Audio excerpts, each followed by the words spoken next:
अपने पराए।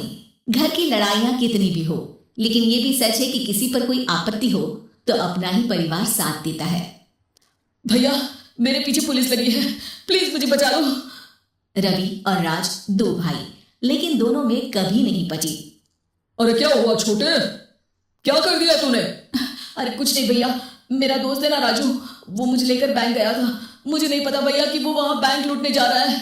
मैं उसके साथ बैंक में घुसते ही सीसीटीवी कैमरे में दिख गया हूँ।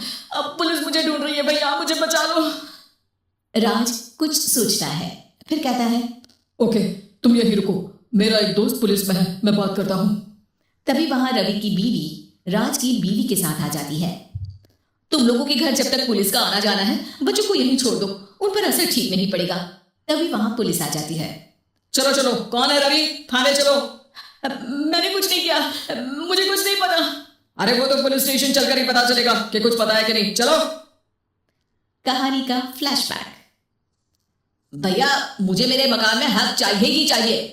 अरे लेकिन छोटे, अभी मेरे बच्चों पर काफी खर्चा है, तेरी भाभी की भी तबीयत ठीक नहीं रहती, बजट बिल्कुल नहीं है कि मैं अलग होकर रहूं। देख लो भैया, 1 महीना है तुम्हारे पास, जल्दी से घर खाली कर दो। अरे कैसी बात कर रहे हैं भैया, मेरे शरीर में अभी इतनी हिम्मत भी नहीं कि घर को खाली करे। तो क्यों अपना पोषण बेचा भाभी?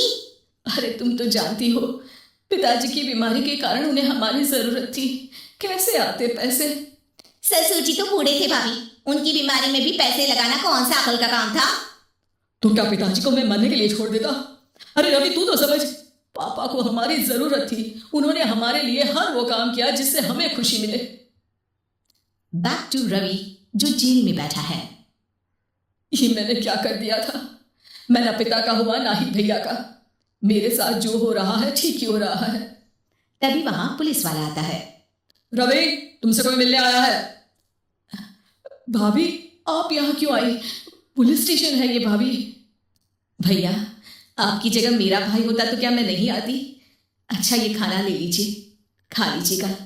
आपके भैया लगे हैं वकीलों और पुलिस वालों से बात करने में, डरने की कोई बात नहीं, जब आपने गुनाह किया ही नहीं तो सजा भी नहीं मिलेगी। रवि भाभी को देखकर रोने लगता है। घर में साक्षी चुपचाप बैठी होती है कि तभी सोनम कहती है, अरे साक्षी क्या हुआ, परेशान क्यों हो रही हो? भाभी अभी अभी पुलिस स्टेशन से खबर आई है, इन्हें बड़े जेल में शिफ्ट किया जा रहा है, मैं क्या करूंगी भाभी? रो मत, हम अच्छे से अच्छा वकील करेंगे। लेकिन उसमें तो बड़े पैसे लगेंगे दीदी, हम इतना पैसा कहां से लाएंगे? अरे क्यों, ये मकान है ना, और मेरे कुछ गहने भी है। साक्षी की आंखों में पानी आ जाता है। पर दीदी ये तो आप और भैया की मेहनत की कमाई है। पापा के बाद भी तो हम लोगों का सब खत्म हो गया था, पापा को तो बचा नहीं पाए, लेकिन भैया को जरूर बचा लेंगे, और भगवान चाहेंगे ना तो दोनों भाई मिलकर इससे भी बड़ा मकान खड़ा कर लेंगे। साक्षी। थोड़ी देर में राज वहां आता है। सोनम सही कह रही है साक्षी, पैसों की कमी के कारण किसी भी बेगुनाह को सजा नहीं मिलती। राज एक अच्छा सा वकील करता है। सोनम और साक्षी बचाए पैसे और अपने गहनों को बेचकर रवि का केस लड़ते हैं और जल्दी रवि जेल से बाहर आ जाता है। रवि राज को गले लगाकर कहता है, भैया मुझे माफ कर दो, मुझे साक्षी ने सब कुछ बताया है। भैया आपने मुझ पर विश्वास किया, मेरे लिए दिन रात मेहनत की, भाभी ने अपने गहने तक बेच दिए। भैया आपने तो पापा के लिए भी पैसे नहीं देखे, लेकिन मैं बहुत ही सेल्फिश निकला। भैया एक आखिरी बार मुझे माफ कर दो, मैं शर्मिंदा हूं।